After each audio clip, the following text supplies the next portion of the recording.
పోలీసులు విజయవాడ రైల్వే పోలీసులు అదుపులోకి తీసుకున్నట్టు తెలుస్తోంది. నిందితుడు ఒడిశాకి చెందినటువంటి సౌరవ్ బగ్దీగా గుర్తించారు. ఏసీ బోగిలో బాయిగా పనిచేస్తున్నాడట ఈ సౌరవ్ బగ్దీ. 2026న విశాఖ ఎక్స్ప్రెస్లో ఇద్దరు దంపతులు ఎక్కారు. రెంటచింతలకు వెళ్తూ ఉన్నారు.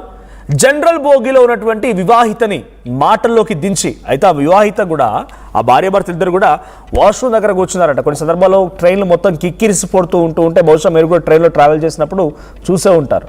అక్కడ సీట్లు సర్దుబాటు కాకపోవడంతో, కూర్చోడానికి స్పేస్ లేకపోవడంతో వారంతా వచ్చి వాష్రూమ్ దగ్గర కింద ఆ ట్రైన్ పైన కూర్చుంటారు, కింద ట్రైన్ నేలపై కూర్చుంటుంటారు.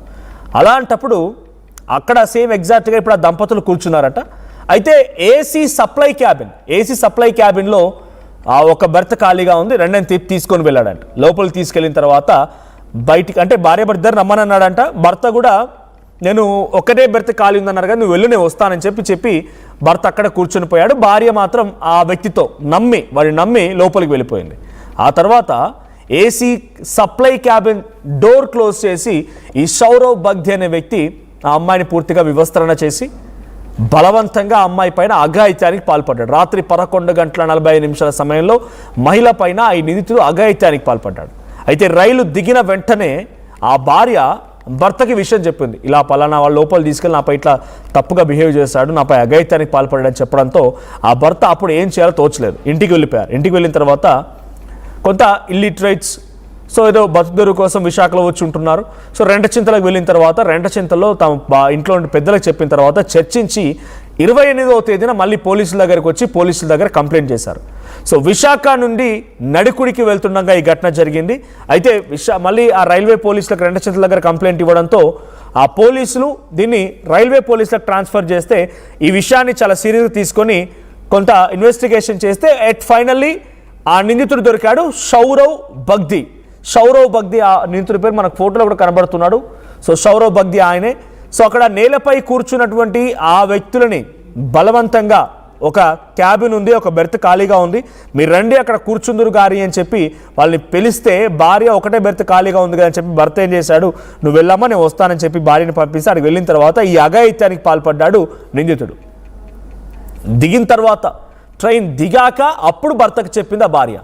ఇంట్లో వాళ్ళ అమాయకత్వం ఎలా కనబడుతుందంటే వెంటనే కంప్లైంటో లేకపోతే అక్కడే స్పాట్లో ట్రైన్లో ఉండగానే భర్తకు చెప్పినా ఈ సమస్యకు ఒక ఫుల్ స్టాప్ పడేది, లేదా వెంటనే ఆ నిందితుడు పట్టుకునేవాళ్ళు. ఆ తర్వాత కింద దిగినాక మళ్ళీ వాళ్ళ అమాయకత్వం ఎలా కనబడుతుందో ఇంటికి వెళ్ళి పెద్దలతో చర్చించి ఏం జరుగుద్దోనని చెప్పి అంతా ఆలోచించిన తర్వాత పోలీసులకు కంప్లైంట్ ఇస్తే ఇప్పుడు 2 రోజుల తర్వాత ఈ ఘటన పోలీసులు అదుపులోకి తీసుకున్నారు ఆ నిందితుడిని.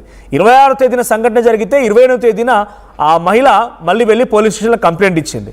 ఈరోజు 30వ తేదీ ఈరోజు పోలీసులు ఆ నిందితుడిని, ఆ ఆఫీసు అందులో పనిచేసిన ఏసీ క్యాబిన్ సప్లైలో బాయిగా పనిచేసే వ్యక్తిని అదుపులోకి తీసుకున్నారు పోలీసులు.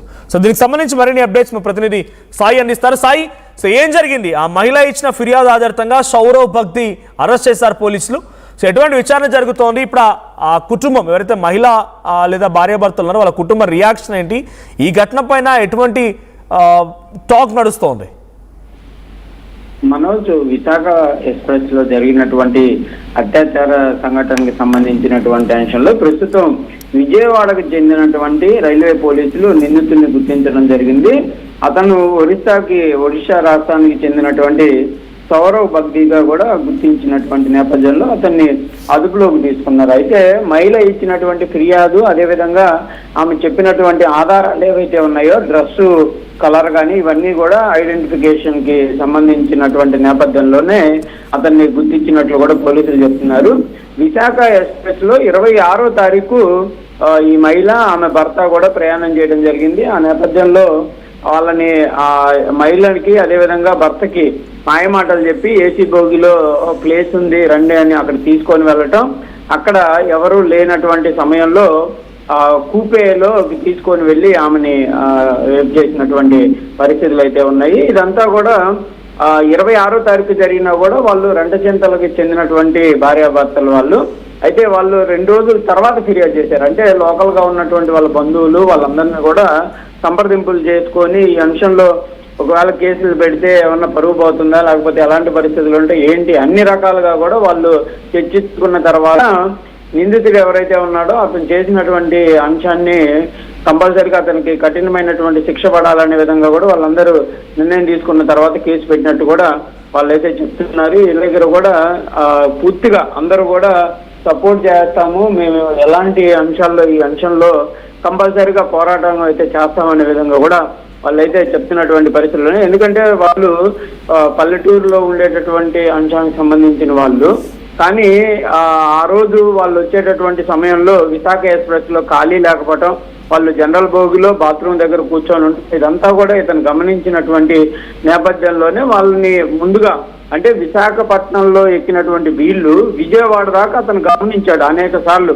వీళ్ళ పరిస్థితి ఏంటి, వీళ్ళు ఏం చేస్తున్నారు, ఇవన్నీ కూడా గమనించి విజయవాడ దగ్గరకు వచ్చేటటువంటి సమయంలో వాళ్ళకి మాయమాటలు చెప్పడం జరిగింది. అక్కడ నుంచి ఏసీ బోగిలో తీసుకెళ్ళడం, ఆ తర్వాత విజయవాడ నుంచి నడుకూడి జంక్షన్ ఏదైతే ఉంటుందో ఈ మధ్యలో ఆమె పైన అత్యాచారానికి పాల్పడటం, ఆమె ఆ తర్వాత ఇంటికి వచ్చిన తర్వాత ముమ్మరంగా ఉండటంతో అందరూ అంటే ఇంట్లో కుటుంబ సభ్యులు భర్త కూడా గట్టిగా అడిగినటువంటి నేపథ్యంలోనే ఇట్లా జరిగింది అనే విధంగా కూడా చెప్పినట్లు కూడా తెలుస్తుంది. ఏదైనా కూడా ఈ సంఘటనని రైల్వే పోలీసులు అయితే సీరియస్ గా తీసుకొని వెంటనే అతనికి సంబంధించినటువంటి అంశాలను గుర్తించి ప్రస్తుతం అయితే సౌరవ్ బగ్దీని అదుపులోకి తీసుకున్నటువంటి పరిస్థితులు ఉన్నాయి. ప్రస్తుతానికి మరి ఈ కేసుకు సంబంధించిన దానిపైన విజయవాడ రైల్వే పోలీసులు అయితే పూర్తి స్థాయిలో విచారణ చేపడుతున్నారు. ఇతను గతంలో ఏమన్నా ఇలాంటి సంఘటనలకు పాల్పడటం జరిగిందా, ఇదే మొదటిసారా, ఆ ఏసీ బోగిలోకి ఇతను వెళ్ళటానికి టీసీలు ఎవరన్నా పర్మిషన్ ఇవ్వడం జరిగిందా అనే కోణంలో కూడా దర్యాప్తు జరుగుతుంది. ఎందుకంటే ఎవరిని పడితే వాళ్ళని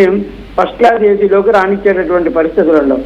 మరి వీళ్ళని ఏ విధంగా రానిచ్చారు, అక్కడ జీపీఎఫ్ పోలీసులు అంటే రైల్వే పోలీసులు ఎవరైతే ఉంటారో వాళ్ళు ఉన్నారా లేరా, వాళ్ళు మరి ఉంటే ఈ సంఘటన ఏ విధంగా జరిగింది అనే కోణంలో కూడా దర్యాప్తు జరుగుతుంది. ఏదైనా కూడా ఫస్ట్ క్లాస్ ఏసీలో ఈ అంశం జరగడంతో ప్రయాణికులు కూడా దిగ్భ్రాంతికి గురవుతున్నటువంటి పరిస్థితులు అయితే కనిపిస్తున్నాయి. ఎందుకంటే చాలా సెక్యూర్డ్ గా ఉండేటటువంటి ఏసీ బోగుల్లో ఇలాంటి సంఘటనలు జరగడం పైన కూడా స్థానికంగా ఉన్న ప్రజలు కూడా విమర్శలు చేస్తున్నారు.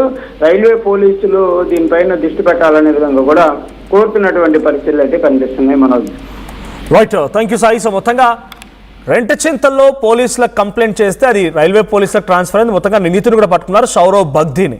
ఆ మహిళ ఇచ్చినటువంటి ఆ ఫిర్యాదు ఆధారితంగా సౌరవ్ బగ్దీని అరెస్ట్ చేసినట్టు తెలుస్తోంది పోలీసులు. సో ఇదేం జరిగినా రైల్వేలో మీరు ప్రయాణించే సమయంలో నిత్యం రద్దీగా ఉండేటువంటి రైల్వేస్, మన ఇండియన్ రైల్వేస్ అన్నీ కూడా. సో ఎవరిని ముక్కు మొహం తెలియని వ్యక్తిని నమ్మకండి.